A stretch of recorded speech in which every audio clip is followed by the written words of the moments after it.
Hello and good day, everyone. I'm Mark Matthew Espanyo, and I'm here joined by Siat. Hello everyone, my name is Jerome Siat. Today we'll be presenting maintenance record contents and entries. So, let us first introduce the topics that we will go over today. So, we have three main topics that we will cover, and that is aircraft maintenance entries, aircraft inspection entries, and unairworthy inspection procedures. So, first, for aircraft maintenance entries, this is mainly done to document all maintenance actions performed on an aircraft, whether may it be a minor thing or a major repair. So the contents of the entries are a description of work, the date of said work, and the aircraft identification. There are also reference documents because as mechanics, we have to reference or utilize references given to us by the manufacturer on how to repair a certain part of the aircraft. For example, if it involves a structural repair, uh, maintenance personnel must use the SRM or the structural repair manual given to us by the manufacturer. Then we must input the mechanic or technician's name with their name, signature, and license number, if applicable, because most of the time only senior mechs actually put their name in the NG itself. Then, certification statement which certifies that the repair has been done in accordance to all regulations. For our next topic is the location of entries. So we have two the aircraft's logbook, which is always kept with the aircraft, and the maintenance records, which is kept by the airline or the maintenance facility.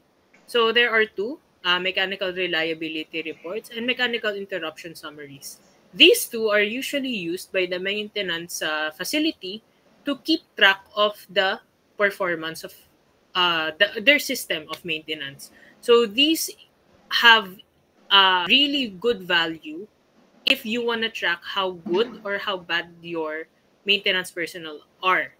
And it can indicate trends such as when there are frequent damages that are occurring to aircraft where it can be resolved by the maintenance facility. So, moving on, aircraft inspection entries. So, these are to formally record inspections performed and ensure compliance with scheduled and unscheduled inspection requirements. So there are three types: routine inspections, special inspections, and required inspection items. As described here, they have different uses, and they are utilized in different scenarios. So, for example, in special inspections, whenever an aircraft has a significant event where there is maintenance that is supposed to happen, the maintenance personnel are supposed to file this type or supposed to perform this type of inspection. For the content of inspection entries, there are four things that we have to consider: the inspection type, findings, the inspector's credentials, and reference to the inspection manual or TPPM. These inspections are usually carried out by specialized personnel who are skilled and are capable and have the credentials to do so. So for documentation, they are recorded as mentioned earlier in the aircraft logbooks and the inspection reports. Quality control inspectors often utilize specialized forms or checklists for this type of procedure. So moving forward, I will now pass on the mic to Sir Siat to explain the topics that will be covered further. Unworthy inspection procedures. The term unworthy appears to the typographical error. The correct term is unworthy or unsafe conditions of the aircraft. To identify documents and address the conditions that render an aircraft unworthy. So these procedures are identification, found during inspections and maintenance or reported by flight crew if ever the aircraft is unworthy. It must be documented to the logbook or discrepancy reports. Deferral, if allowed, used to minimum equipment list, MEL, or configuration deviation list. This is to defer non-safety critical items. Entry must be description of the discrepancy, MEL reference, deferral duration and limitation, certified by authorized personnel. So, corrective actions. Unscheduled maintenance task initiates recorded via engineering orders or, as we all know, work orders. It must be completed with a deferral period. Then, we proceed to reinspection and certification.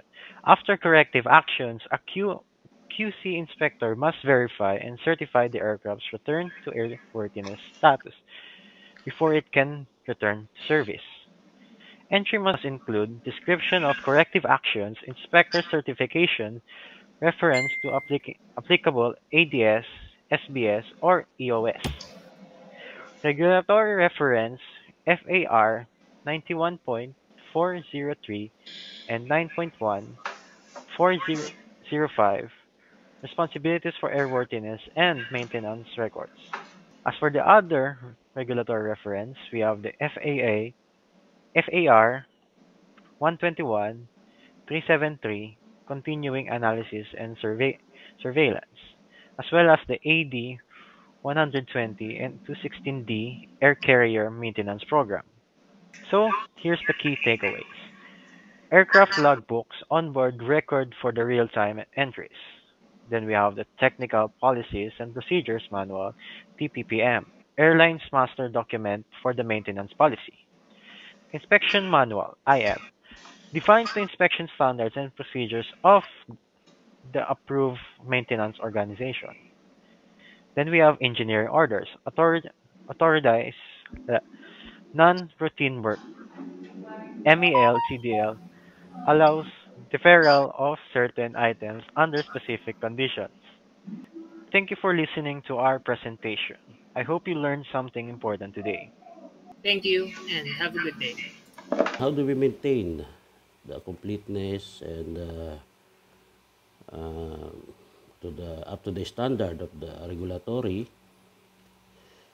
We made sure that all the entries are in accordance with the logbook handling procedure, and all those blanks or boxes needs to be filled up are completely filled up.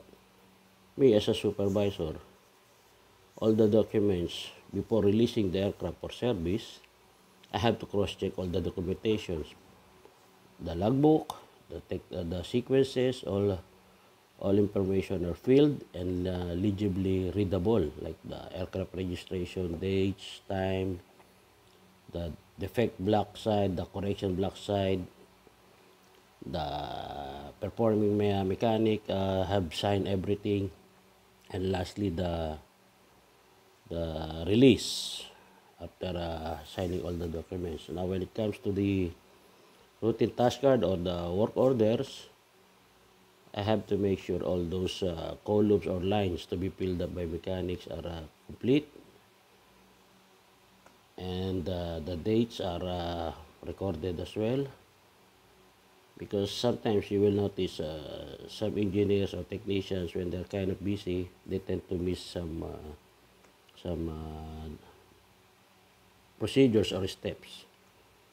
So that's how I do. I keep the maintenance record complete and intact, and like I said, it should be legible and clear and complete. Thank you.